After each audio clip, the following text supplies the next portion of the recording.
사회 브리핑 마지막으로 부부의 선택과 부모의 의무에 대한 이야기를 해보겠습니다. 결혼할 땐 미처 몰랐겠지만 살다 보면 이혼할 수도 있습니다. 이혼은 선택의 문제라고들 하니까요. 그런데 자녀 양육은 선택이 아니라 부모의 의무입니다. 아이가 무슨 죄라고. 최소한의 의무마저 저버린 무책임하고도 무정한 부모가 세상에 참 많더라고요. 이혼한 뒤에 양육비를 지급하지 않은 배드 페어런트, 나쁜 부모 중에는 출국이 금지되고 운전면허가 정지되는 등의 강력한 제재를 받는 이들도 있습니다. 그런데도 10명 중에 9명은 양육비를 주지 않고 버틴대요. 참으로 씁쓸한 통계입니다. 상습적으로 양육비를 주지 않는 아빠에 대한 재판이 있었습니다. 검찰이 징역 6개월을 구형했습니다. 자, 이제 관심은 이게 첫 실형 선고로 이어질까입니다. 양육비를 주지 않은 부모는 최대 1년 이하의 징역에 처할 수 있지만 현재까지 실형이 선고된 사례는 단 한 번도 없었거든요. 법원의 판단은 다음 달 8일에 나오는데요. 양육비 지급과 관련한 단호한 판결이 나올지 지켜봐야겠습니다. 보도에 임혜진 기자입니다. 지난 2017년 1월 전 남편의 외도로 이혼한 A씨는 홀로 자녀 3명을 키웠습니다. 법원은 매달 양육비 90만 원을 A씨에게 줘야 한다고 전 남편에게 명령했습니다.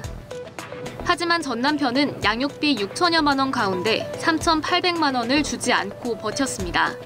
아이 아빠가 만약에 양육비를 줬다고 한다고 하면 좀 더 아이들이 더 하고 싶은 거나 더 행복하게 좀 자라지 않았을까. 근데 그러지 못한 부분이 엄마로서는 좀 더 제일 미안한 거죠. 운전면허 정지, 출국 금지, 명단 공개 등 행정 제재에도 소용이 없자 A씨는 결국 경찰에 고소했고 전 남편 송모 씨는 지난 7월 양육비 이행법 위반 혐의로 재판에 넘겨졌습니다. 판사님께서 오늘 검사님이 6개월에 대한 그 실형을 해달라고 했을 때 그거라도 내려주시면 저는 감사하죠. 이렇게 해도 아마 안 줄 사람은 안 주겠지만 실형이 떨어진다고 하면 그쪽 상대 부모라든지 뭐가 되지 않을까요? 검찰도 미지급 금액과 기간을 고려할 때 죄가 무겁다고 보고 징역 6개월의 실형을 구형했습니다. 재작년 7월 양육비 이행법이 개정되면서 양육비를 계속해서 주지 않으면 운전면허 정지와 출국 금지, 명단 공개 등의 제재가 부과됩니다.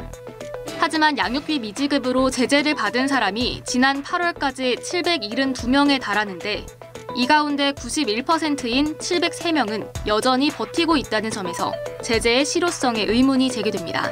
검사님이 보시는 것처럼 단호하게 판결을 해주시면 이후에 지금 이 법을 성실하게 따라서 아동 양육비를 해결하겠다 하는 분들에게 좋은 판례가 될 것 같습니다.